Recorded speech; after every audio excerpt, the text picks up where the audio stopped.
Hello mga panday, ang ngayong araw mga panday ay gagawa po tayo ng bagong video, no. Yung gagawin po natin ngayong araw mga panday is yung how to convert grinder into sander mga panday.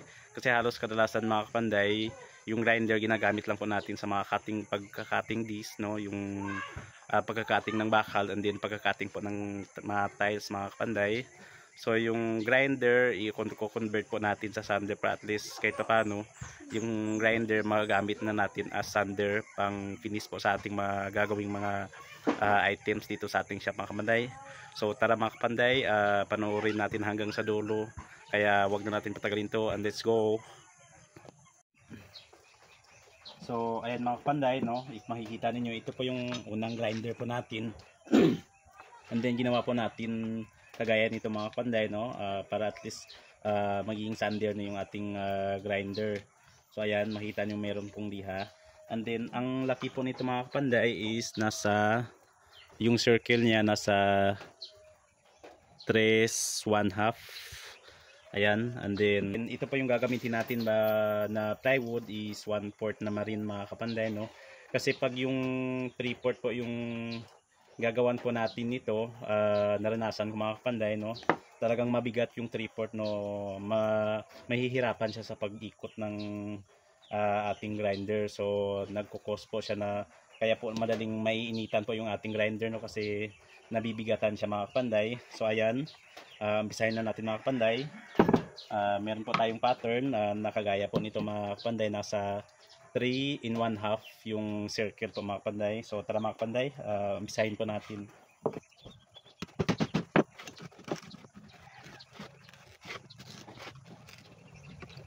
So ayan mga kapanday, no, tapos na po tayo sa pagsisircle.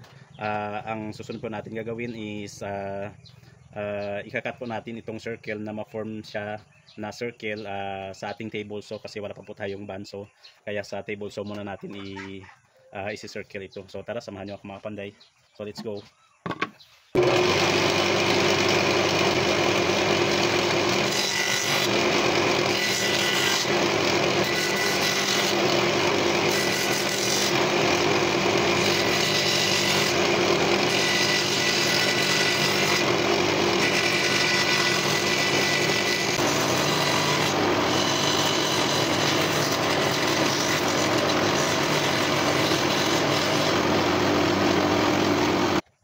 So ayun mga panday, no, tayo sa pag-form ng circle natin parang grinder mga panday, araw natin sander. So kapag mga panday ay bukasin natin mga panday na sinulak ang ating pagawang pattern mga panday. So ayan, so ganap yung handle.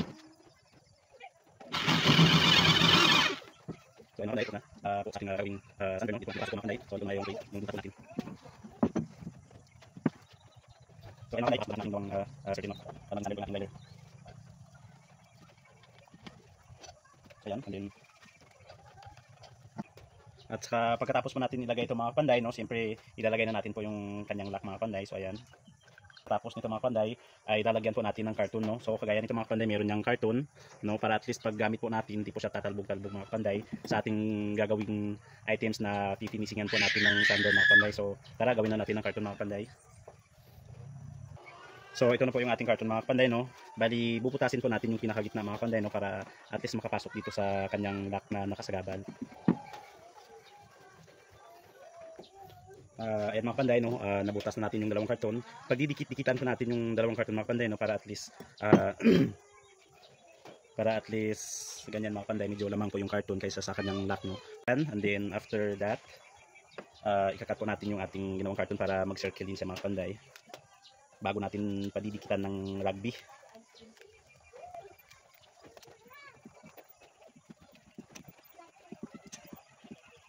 Tapos na rin po mga panday. Ngayon lalagyan na po natin ng rugby yung ating carton para magdidikit-dikit po sila mga panday, no.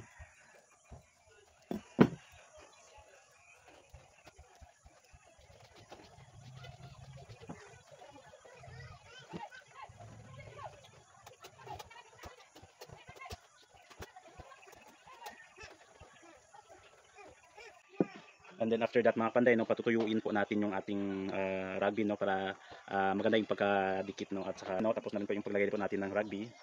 Patutuyuhin po natin ito para at least matibay yung pagkadikit po ng ating carton, no, sa pagdidikit.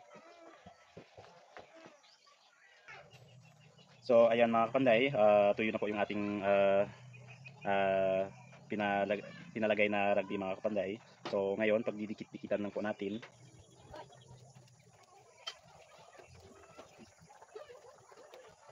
So ayan mga kapanday, no, is makikita ninyo napakatibay yung pagkadikit mga kapanday. And then after that mga kapanday, dito naman yung lalagyan po natin ng rugby, at saka dito rin po mga kapanday, same process din po mga kapanday yung ginawa po natin.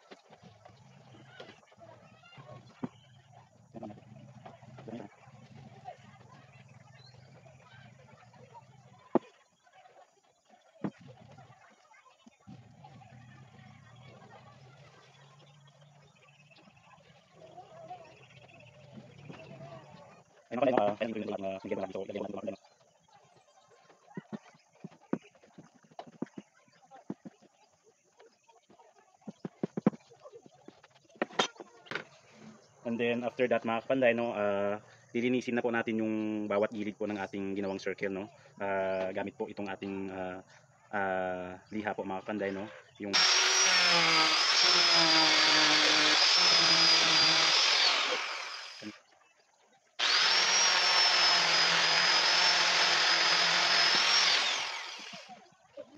So ayan mga kapanday, no, makinis na po yung ating ginawang circle, no, sa bawat gilid.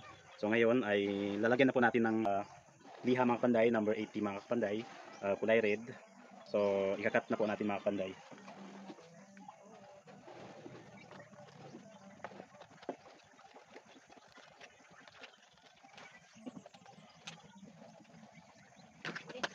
So ayun mga kapanday, second natin yung pinala ko na gawin natin para sinalang natin blender as sa mga kapanday. So ayan si Pastor natin mga kapanday, hindi ba dito.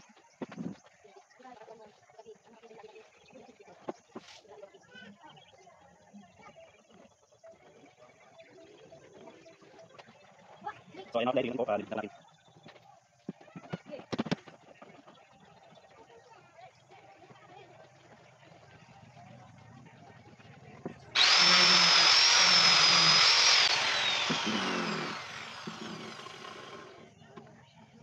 So ayan mga kapanday, tapos na rin po yung ating ginawang video ngayon. And then ito na po yung ating ginawang sander mga kapanday.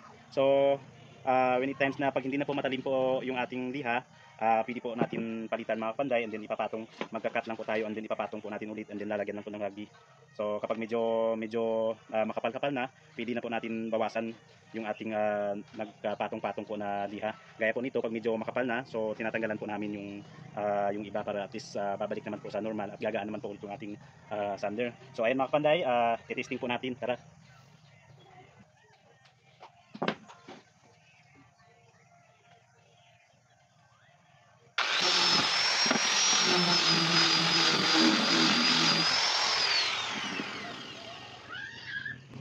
So ayun mga kapanday, talagang makinis na po mga kapanday, no. So gamit po yung ating ginawang bagong sander, no, na grinder convert to sander mga kapanday. So hanggang dito na lang po nagtatapos yung ating video mga kapanday, no. Sa hindi po nakapag-subscribe po sa aking YouTube channel mga kapanday, please subscribe and pakihit niyo rin po yung notification bell at pindutin ng all po mga kapanday para lagi po kayong updated sa aking mga gagawin at i-upload pang mga video mga kapanday. So hanggang dito na lang mga kapanday, see you on my next video mga kapanday. So thanks for watching and thank you. God bless.